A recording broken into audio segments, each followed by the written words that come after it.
Quel beau ciel bleu, ma Carole. Bonjour, bienvenue sur PP World. Vous allez vivre un moment exceptionnel, du moins je l'espère, avec un billet d'humeur un peu particulier. Il y a quelques semaines de cela, comme beaucoup de personnes qui me regardent et m'écoutent surtout, j'ai regardé avec attention la keynote d'Apple. Et il y a un truc qui m'a fait tilt. Apple a commencé la keynote en parlant de l'Apple TV 4K Ultra HD et Dolby Vision. Je trouvais que c'était un signe très très fort lancé par Apple. Du coup je me dis je vais faire un billet d'humeur. Et où pouvais-je le faire? Eh bien directement devant l'entrée de chez Apple à Cupertino dans la Silicon Valley en Californie. Je suis comme ça, moi j'y vais franchement. Alors donc en effet je voulais vous parler un petit peu de cette Apple TV 4K. J'ai pris comme ça 2-3 semaines pour réfléchir à ce truc là. Et je me suis dit c'est quand même une belle opportunité pour Apple de montrer qu'ils sont à fond dedans. C'est-à-dire que l'Apple TV 4K n'est certainement pas une révolution et totalement une évolution de quelque chose. C'est-à-dire que c'est l'évolution de l'Apple TV classique en Full HD vers l'Ultra HD.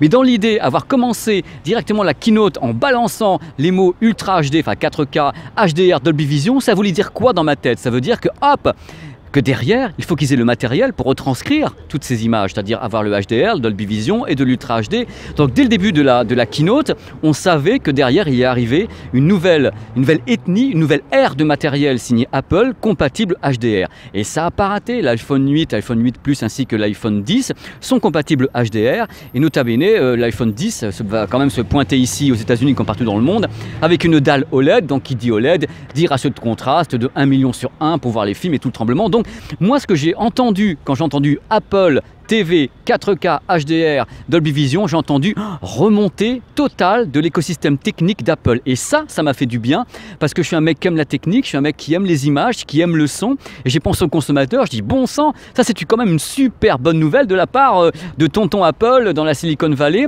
Alors truc également qui m'a surpris, je dis franchement, mais ça m'a fait tomber les bras, tomber la tête, alouette, avec le drapeau derrière californien, américain et Apple. J'étais surpris de voir que l'Apple Store, enfin que Apple avait réussi à négocier avec Hollywood, à côté, ils sont à 600 bornes, pour avoir des tarifs intéressants sur les films en Ultra HD qui sont présentés au même prix que les films Full HD. Je trouve ça dingue. Et en même temps, si vous avez dans votre vidéothèque un film en Full HD, il sera upgradé en Ultra HD gratuitement, j'allais dire pour le même tarif, oui, gratuitement. J'ai trouvé ça dingue, c'est une première dans l'industrie, parce qu'en général, vous ne payez pas le même prix un Blu-ray Ultra HD ou un Blu-ray Full HD. Donc il y a des beaux accords qui ont été faits avec la Fox, avec Warner, avec Sony Pictures, avec Lionsgate et autres, sauf Disney qui ne voulait pas participer. Mais globalement, je trouve que l'idée d'Apple, c'est pas pour leur jeter des fleurs parce que je suis un mec neutre, c'est dire bon, ils ont pensé à tout leur écosystème avant de lancer l'Apple TV en disant on va lancer l'Apple TV, mais derrière on propose un truc avec l'Apple Store, on propose des films, on propose tout. C'est plutôt cool. Dans l'idée, c'est bien pour le consommateur, c'est une très bonne idée de faire ça, même si c'est pas révolutionnaire, même s'ils ne sont pas les seuls à avoir pensé comme ça une box internet, parce qu'attention, le problème qu'on va avoir en France, puisque c'est un problème, c'est que nous, les Français, on est très très habitués aux box 4K, HDR et autres, tandis que donc l'Apple TV va peut-être pas avoir le même entrain, la même résonance en France qu'il va pouvoir l'avoir dans d'autres pays, ou aux États-Unis ici, où ils n'ont pas tellement de box, et tout le monde travaille avec Chromecast ou bien l'Apple TV. Donc c'est vraiment, moi c'est un billet d'humeur enthousiaste que je vous donne comme ça, sous le soleil de la Californie, mais tout n'est pas tout rose, tout n'est pas tout merveilleux, tout blanc. Il faut savoir que l'Apple TV a également des défauts, elle est bien sûr un peu close, fermée. Pour des raisons que j'ignore, elle n'est pas compatible Dolby Atmos, elle comprend le Dolby Vision mais pas le Dolby Atmos. Mais ça va peut-être venir, ça, c'est une question de temps, un firmware, ça s'update. Il n'y a pas YouTube en 4K, je ne sais pas pourquoi non plus. Il y a des petits trucs comme ça, on sent que cette Apple TV a été conçue pour l'écosystème Apple et qu'il a gentiment fermé, mais tout gentiment comme ils le font. C'est Apple, moi je n'ai pas à juger, c'est leur politique, ils font comme ça.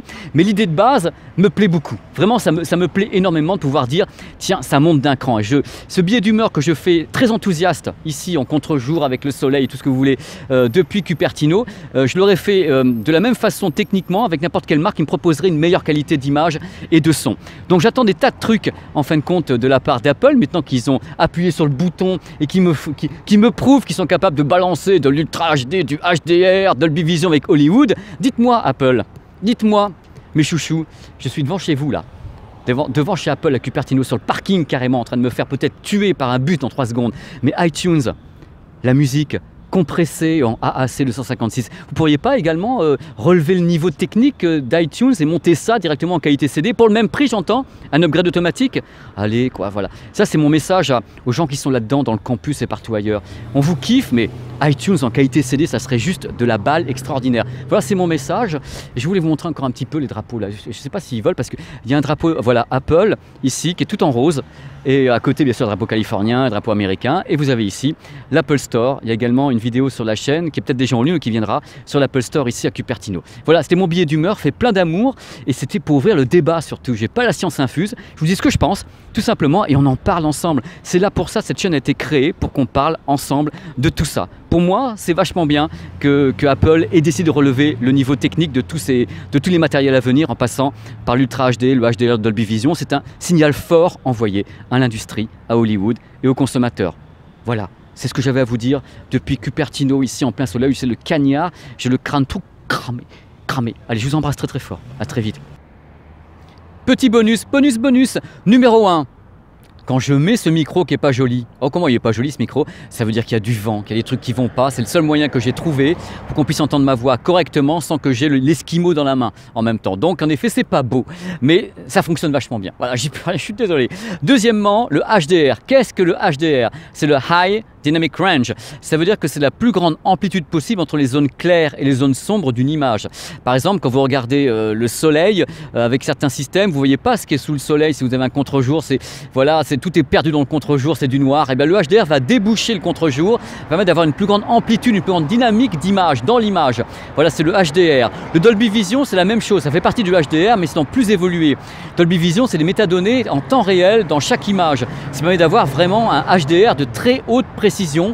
C'est du luxe en fin de compte, c'est le HDR version luxe, c'est le Dolby Vision. Les gens qui utilisent, donc les marques qui utilisent Dolby Vision doivent payer des royalties à Dolby. C'est pour ça que Dolby est riche entre guillemets. Voilà, c'est les petits dessous comme ça entre le micro, le HDR, le Dolby Vision. C'est le petit bonus comme ça, c'est gratuit, c'est pour moi, c'est le même prix. Allez, à bientôt.